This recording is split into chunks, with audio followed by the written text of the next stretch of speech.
De quoi est-ce que tu as choisi de nous parler aujourd'hui? Justement, de ces questions de diffusion et plus précisément, je pense, d'éducation, en fait. L'éducation, évidemment, on pense tout de suite à l'éducation des enfants en priorité, jusqu'à même la formation des étudiants. Il y a aussi une dimension de formation continue, qui est importante aussi, je pense.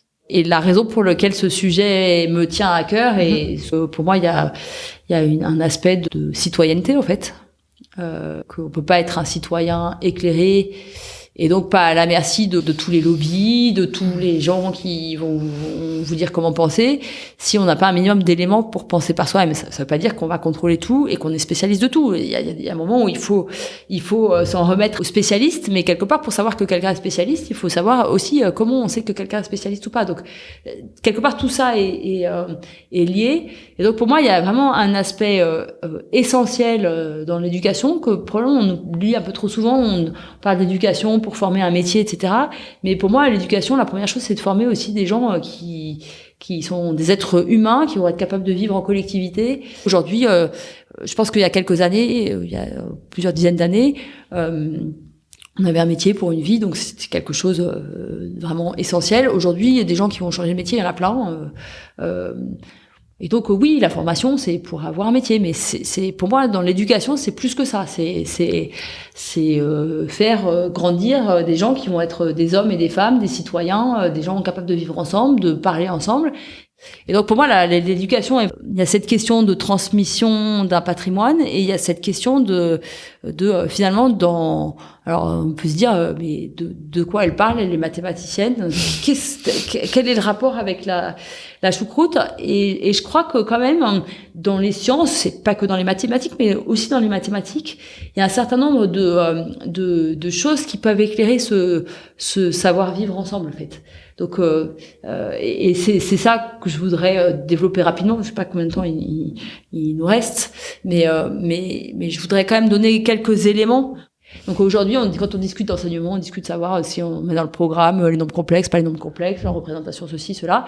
Honnêtement, franchement, si on me demande mon avis, je vais dire, et c'est sûrement pas bien, mais que je m'en fous complètement. C'est-à-dire que je pense qu'on peut très bien vivre aujourd'hui sans savoir ce que c'est qu'un nombre complexe. Et par contre, je pense qu'on peut pas vivre sans avoir un minimum justement de méthode scientifique. Et donc ce que je voudrais dire, c'est que il me semble qu'avant de parler de programme, ce qui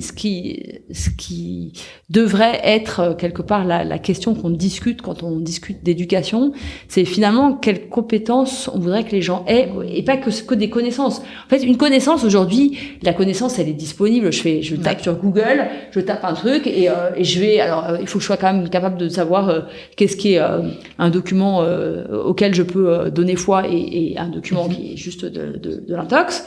Mais sinon, l'information, elle est quand même disponible très facilement.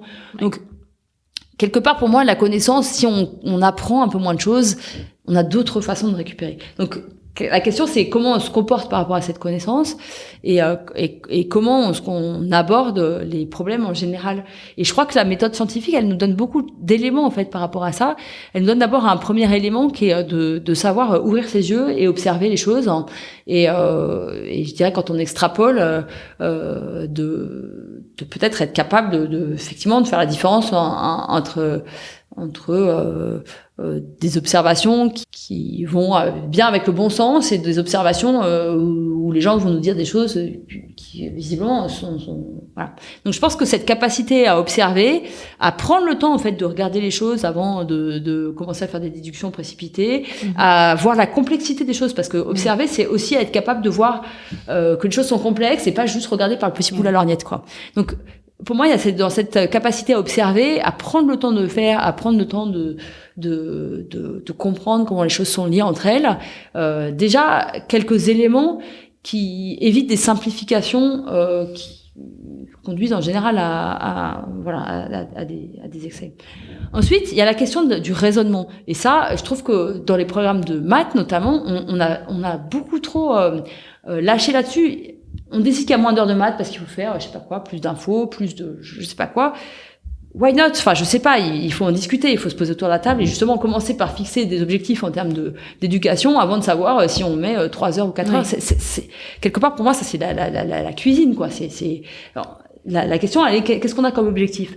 Et donc, pour moi, dans un cours de maths, s'il y a pas, pour reprendre l'exemple de tout à l'heure, les nombres complexes, c'est pas très grave. Mais par contre, s'il y a jamais de raisonnement déductif, alors là, c'est très grave parce qu'en fait, on prive les gens de comprendre finalement comment ça fonctionne, de développer leur sens logique, de leur capacité à raisonner, et puis à partir d'éléments qu'on leur donne, à se forger leur propre idée. Et pas une idée qui soit juste c'est mon voisin de droite qui a crié plus fort, donc c'est lui qui doit avoir raison en fait. Donc pour moi, cette capacité de raisonnement, elle est indispensable, et s'il doit rester qu'une seule chose dans les cours de maths, c'est ça en fait. Donc tout à fait d'accord. Alors je vais dire qu'une seule chose, mais après je vais en dire une deuxième, donc ça sera pas qu'une seule, ça sera une deuxième chose. Ensuite il y a ce recul par rapport à, on l'a évoqué tout à l'heure, par rapport à la question de modèles, etc., et à toutes les questions d'incertitude. Et ça me paraît quelque chose qui est essentiel aussi pour comprendre que il y a des choses, on en est à peu près sûr. C'est-à-dire si je mets une pomme sur ma tête, je bouge ma tête, la pomme va tomber. Bon, ça, ok. Mais il y a plein d'autres choses où quand on fait un modèle, on fait une prédiction, etc., il y a une incertitude, et je suis effarée souvent et là en ce moment on organise une formation pour les journalistes, et pour moi c'était vraiment indispensable qu'on aille là-dessus, c'est-à-dire qu'on peut pas balancer des chiffres sans parler d'incertitude. Donc ça pour moi c'est et ça quand même malgré tout, ok, on dit ces incertitudes sur le climat, etc., mais enfin c'est quand même quand on est mathématicien, qu'on fait des stats, qu'on fait des trucs, on est quand même bien placé pour parler de ce genre de choses. Donc je pense que ça c'est vraiment un troisième élément qui me paraît introduire en fait dans un dialogue quelque chose qui est pas toujours une réponse unique à la fin, où il y a laisser une place pour il y a des choses qui vont pas forcément se passer comme on a produit, finalement l'argument de un tel est intéressant aussi, et voilà, il y a pas une seule explication possible, un seul scénario, voilà. Donc ça c'est la troisième chose qui me paraît importante. Pour rebondir là-dessus, par exemple, un exemple que tout le monde connaît, c'est les sondages. Il y a très peu de gens qui savent que les sondages sont toujours accompagnés d'intervalles de confiance. Donc que le chiffre qu'on obtient, c'est pas exactement ça qu'on a sondé. Il y a une fourchette autour. Et donc quand on a des sondages à 49, 51, en général, l'intervalle de confiance recouvre les deux. Donc ça veut dire que ça peut autant être l'un devant que derrière.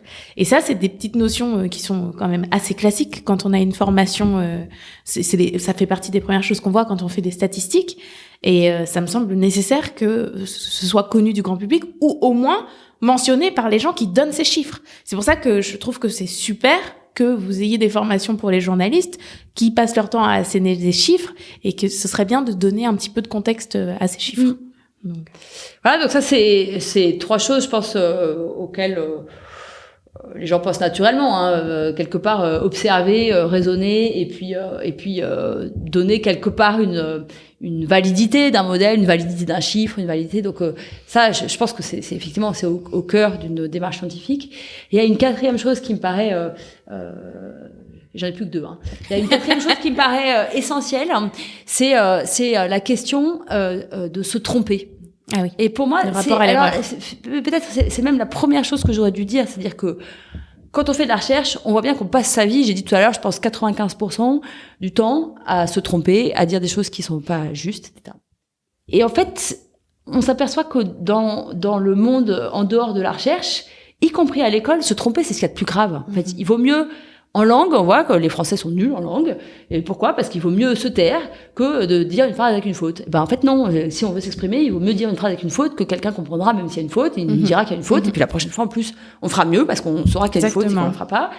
Donc, et puis des exemples, on peut en trouver plein. Mais du coup, aujourd'hui, les gens, comme quand il n'y a pas cette culture de se tromper et que c'est pas grave et qu'on apprend comme ça, ça a deux conséquences, je dirais, que je trouve très mauvaises. C'est la première, c'est qu'un élève qui comprend moins vite, etc., il est enfermé quelque part dans son rôle de mauvais élève et il n'en sortira jamais juste parce qu'il aurait eu besoin peut-être de 2 coups de plus. Il aurait compris comme tout le monde, hein, mais donc je pense que ça c'est un premier problème parce que après il y a des problèmes de confiance en soi, etc.